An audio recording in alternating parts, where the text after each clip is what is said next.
Hello.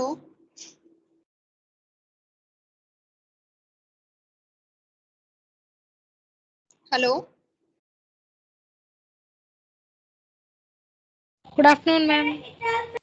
Good afternoon. Yes, ma'am. Good afternoon. Good afternoon. Okay, shall we wait for 5 minutes? अभी सिर्फ 16 students ने class join किया है. We'll wait for 5 minutes. After that, we will start the class.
Hello. Yes, ma'am. Okay, now we'll start the class. Let the student join. Good morning, everybody. So today, Good morning, ma'am. good morning. So today we are starting a new unit, fifth unit in your nutrition, that is therapeutic diets. तो therapeutic diets क्या होते हैं, क्यों इनको therapeutic बोला गया है?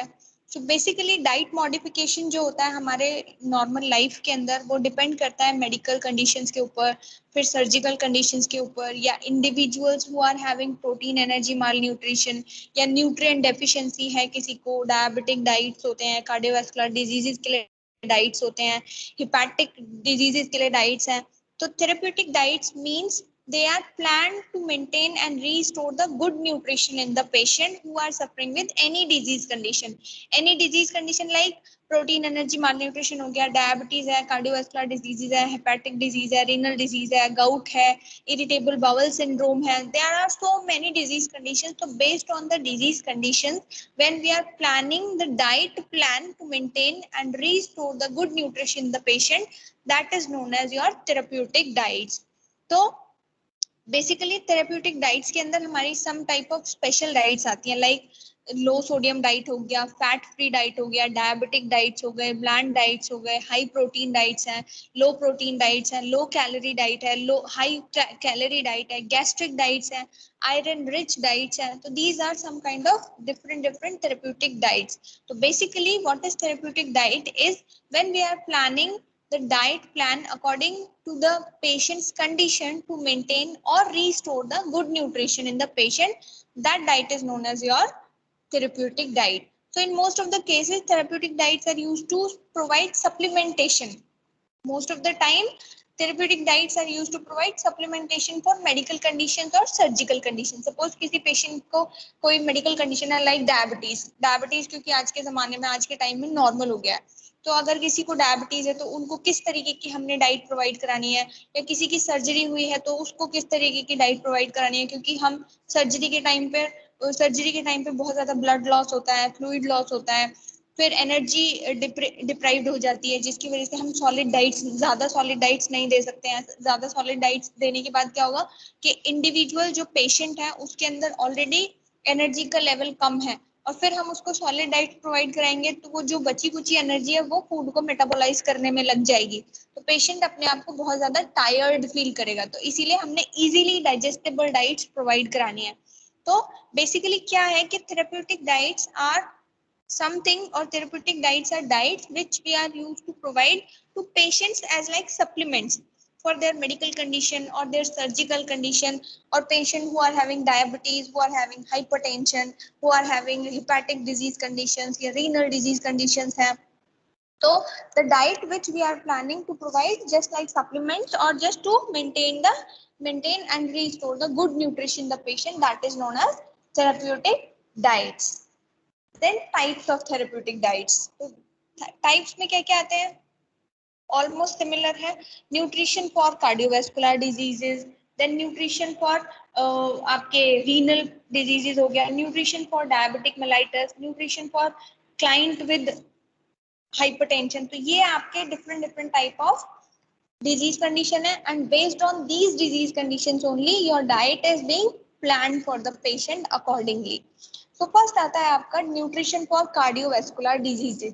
Suppose किसी patient को cardiovascular disease है, किसी को कंजेस्टिव कार्डियक फेलियर है, या पेशेंट को कोरोनरी आर्टरी डिजीज है, कोयागुलेशन ऑफ आयोटा है, या फिर मिट्रल वॉल्व रिगर्जिटेशन है, मिट्रल वॉल्व प्रोलैप्स है, कार्डियक डिसऑर्डर्स हैं, या हाइपरटेंशन है, किसी पेशेंट को पोर्टल हाइपरटेंशन है, या फिर सिस्टमिक हाइपरटेंशन है, या पेशेंट को पल्मोनरी हाइपरटेंशन है, किसी भी तरीके का पेशेंट को कार्डियोवास्कुलर डिजीज कंडीशन है, तो उन पेशेंट्स में हम डाइटरी मैनेजमेंट कैसे करते हैं?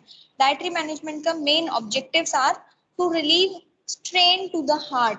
To relieve strain to the heart मतलब हार्ट के ऊपर जो प्रेशर बन रहा है, एक्सेसिव प्रेशर पड़ रहा है, क्योंकि हार्ट जो है वो ऑलरेडी डैमेज्ड है, उसके अंदर डिजीज कंडीशन है, तो उस डिजीज कंडीशन के स्ट्रेन को, वो डिजीज कंडीशन के प्रेशर को कम करने का सबसे मेन ऑब्जेक्टिव है, टू रिड्यूस द और to relieve strain from the heart और relieve the pressure from the heart.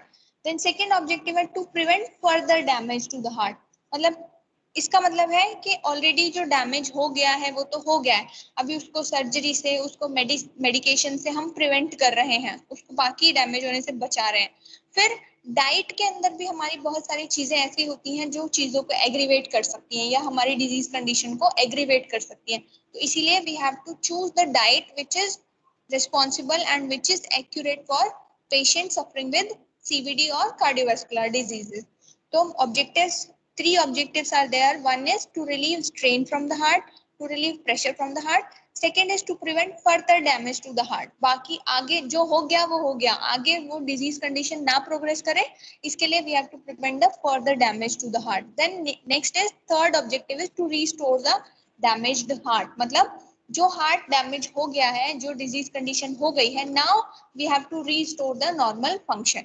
अब हार्ट ट्रांसप्लांटेशन हो सकता है, सर्जिकल रिमूवल हो सकता है ऑफ द डिजीज कंडीशन, या अगर कार्डियोमायोपैथी है तो जो भी excessive formation of excessive cells हुआ है उनका रिमूवल होगा, सर्जिकल मैनेजमेंट होगा. तो ये तीन ऑब्जेक्टिव्स हैं, to relieve strain to the heart, to prevent further damage to the heart and to restore the damage heart. Then ये आते हैं आपके फूड रिकमेंडेशंस. तो if a patient is suffering with cardiovascular disease conditions, तो क्या क्या food recommendations होती हैं पेशेंट्स के लिए? Scheme milk, paneer from skim milk. तो बेसिकली हम पेशेंट को फुल क्रीम मिल्क नहीं दे सकते. फुल क्रीम मिल्क में क्या होता है, कोलेस्ट्रॉल का लेवल, फैट्स का लेवल इंक्रीज होता है, तो वो फैट और जो कोलेस्ट्रॉल है वो बॉडी के अंदर जाके स्टोर होना शुरू हो जाएंगी, जिसकी वजह से कोलेस्ट्रॉल का लेवल इंक्रीज हो जाएगा. तो we have to provide skim milk to the patient.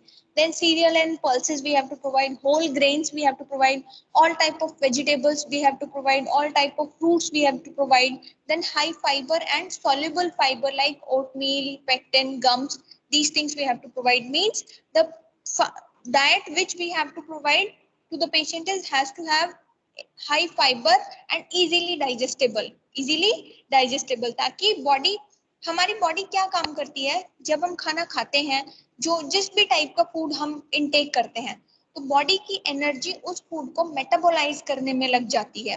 इसीलिए खाना खाने के बाद, दोपहर में खाना खाने के बाद मोस्ट ऑफ द टाइम बच्चे बोलते हैं मैम थोड़ा सा लेट क्लास शुरू करना, खाना खाया है, नींद आने लगती है. तो इसका रीजन यही होता है कि जो हमारी बॉडी की एनर्जी बाकी टाइम काम करने में लगी रहती है, हमारे ब्रेन को एक्टिव रखती है, हमारी बॉडी को एक्टिव रखती है, जब हम खाना खा लेते हैं उसके बाद वो एनर्जी जो है वो फूड को मेटाबोलाइज करने में चली जाती है. जब फूड मेटाबोलाइज हो रहा है तो ब्रेन में एनर्जी कम हो जाएगी, इसीलिए स्लीपीनेस फील होता है, ड्राउजी फील होता है, नींद आने लगती है। यही रीजन होता है जिसकी वजह से खाना खाने के बाद नींद आने लगती है, क्योंकि बॉडी की सारी एनर्जी उस फूड को मेटाबोलाइज करने में यूटिलाइज होने लगती है। So now you have to prevent that energy from utilizing in the food metabolism. इसीलिए easy digestible means जिन जो फटाफट 5-10 मिनट में डाइजेस्ट हो जाए, या मैक्सिमम उनको डाइजेस्ट होने में ज्यादा एनर्जी की जरूरत ना हो, ऐसे foods we have to provide. तो वो क्या क्या फूड्स है? स्किम मिल्क हो गया, paneer from that skim milk only, then cereals हैं, पल्सेस हैं, whole grain, all vegetables, green leafy vegetables हैं, फ्रेश सीजनल फ्रूट्स हैं, हाई फाइबर डाइट है, लीन मीट हो गया, एग वाइट्स हो गए, एग एग योक नहीं देना है, एग वाइट देना है, then vegetable oil and sugar and jaggery, ये चीजें प्रोवाइड करानी है। Now foods to be avoided, क्या चीजें अवॉइड करनी है? कोलेस्ट्रॉल रिच फूड अवॉइड करना है, जैसे कि फुल फैट मिल्क नहीं प्रोवाइड करना है, होल क्रीम पेशेंट को प्रोवाइड नहीं करना है, बटर चीज ये सब नहीं देना है, इंडियन स्वीट्स लाइक पुडिंग्स, खीर हो गया, जैसे बेकरी प्रोडक्ट्स, ये पेशेंट को नहीं देने हैं।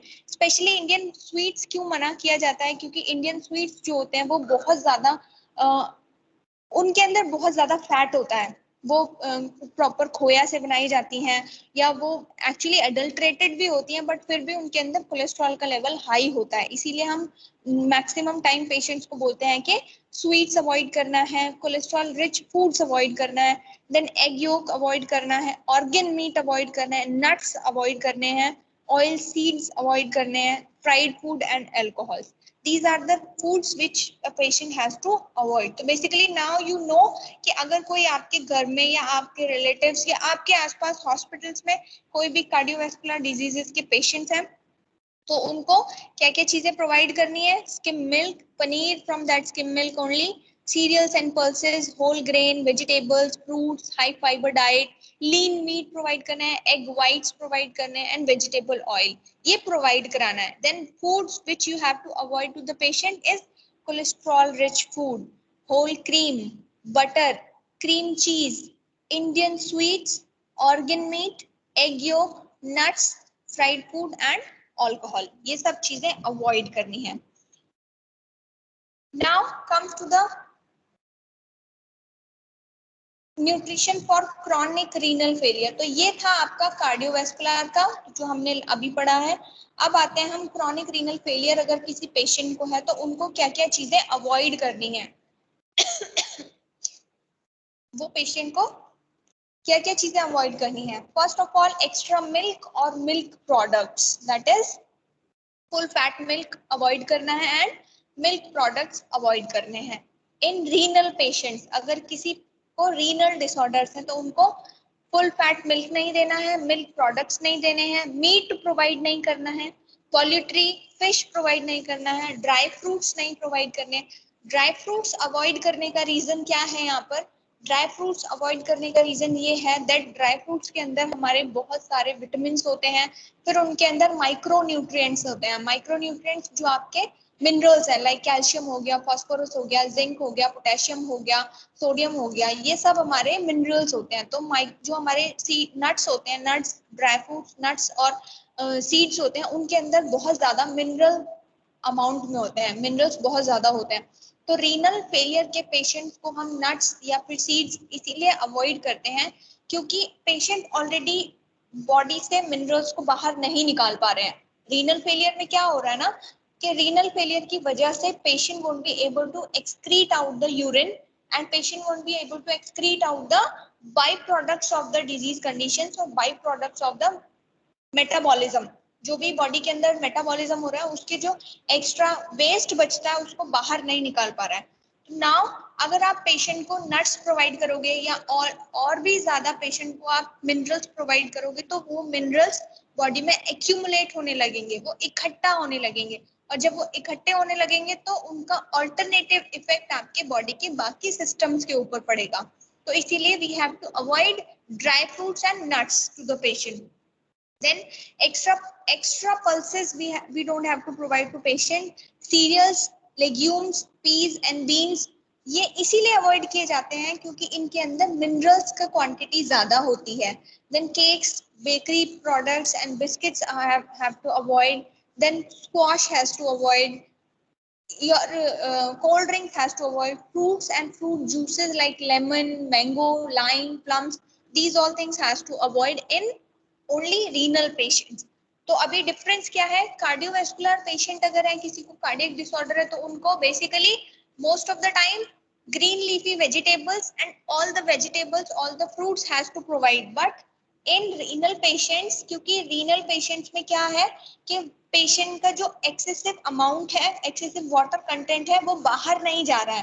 तो फ्रूट्स क्या होते हैं? फ्रूट्स हो गए, फ्रूट जूसेस हो गए, इनके अंदर बहुत ज्यादा वाटर कंटेंट होता है, इनके अंदर बहुत ज्यादा फाइबर कंटेंट होता है. तो वो फाइबर कंटेंट और वो वाटर कंटेंट बॉडी के अंदर ही एक्यूमुलेट होगा, जिसकी वजह से पेशेंट को एडिमा हो सकता है.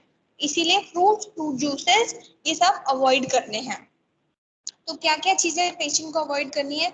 Extra milk and milk product has to avoid. Meat, poultry and fish has to avoid. Dry fruits has to avoid. Extra pulses has to avoid. Cereals, legumes, peas and beans has to avoid. Cakes, biscuits, bakery products and jams has to avoid because all these things contain the amount of sodium. Biscuits के अंदर, cake के अंदर, bakery products के अंदर and even jam के अंदर भी, वो कितना भी स्वीट क्यों ना हो, उसके अंदर थोड़ा सा अमाउंट ऑफ सॉल्ट होता है टू बैलेंस दैट स्वीटनेस. तो इसीलिए these things has to avoid. Then Coca-Cola or your cold drink has to avoid because Coca-Cola or cold drinks have much more amount of carbohydrates. तो उसके अंदर बहुत ज्यादा amount of calories होता है, तो इसीलिए Coca-Cola और your cold drink has to avoid. Fruits and fruit juices has to avoid and green leafy vegetables has to avoid if potassium is restricted. तो अगर कोई किडनी पेशेंट है आपके आसपास, उनको पोटेशियम एंड सोडियम रेस्ट्रिक्शंस हुआ है, तो उनको ग्रीन लीफी वेजिटेबल्स नहीं प्रोवाइड करने हैं because green leafy vegetables have potassium and sodium in abundance. Green leafy vegetables के अंदर सोडियम एंड पोटेशियम बहुत ज्यादा मिलता है. Then patient who are suffering with diabetes mellitus, तो क्या क्या चीजें अवॉइड करनी है और क्या क्या चीजें आर नॉट अलाउड? पेशेंट को glucose, sugar, honey, sweets, chocolates and candies has to avoid completely. क्या क्या चीजें? Glucose, sugar, honey, sweets, chocolates and candies, ये सब चीजें बिल्कुल भी प्रोवाइड नहीं करनी है. These are strictly not allowed. Then foods which has to be avoided और जस्ट रेस्ट्रिक्टेड. रेस्ट्रिक्टेड मतलब जस्ट आप रेस्ट्रिक्शंस लगा सकते हैं कि अगर शुगर से पहले, अगर किसी को डायबिटीज मेलाइटिस के बारे में आज पता चला है, उससे पहले वो जो फ्रूट्स लेते थे उसमें एक मैंगो ले लिया और एक प्लम ले लिया, एक स्ट्रॉबेरी हो गया, तो ये सारे फ्रूट्स वो पहले लेते थे जब पता नहीं था. But now you can not restrict the patient. आप उनको अवॉइड नहीं कर सकते हो because they have good sugars, they have easily digestible sugar. Fruits are having easily digestible sugars, तो वो ब्लड शुगर लेवल को इंक्रीज नहीं करते, but the quantity has to be restricted. अगर पहले वो 1 बनाना ले रहे थे पेशेंट, तो अभी you have to provide only half. तो restrictions has to be there but not completely. You cannot avoid the food completely. तो क्या क्या चीजें हैं जिनको हमने restriction में provide करना है? Potatoes, jam, अरवी, sweet potato, mangoes, grapes, bananas, fried fruits, paratha, puri, ये these are all things patient intake कर सकते हैं but in a restricted quantity. तो इन चीजों को कंप्लीट रेस्ट्रिक्शन नहीं करना है.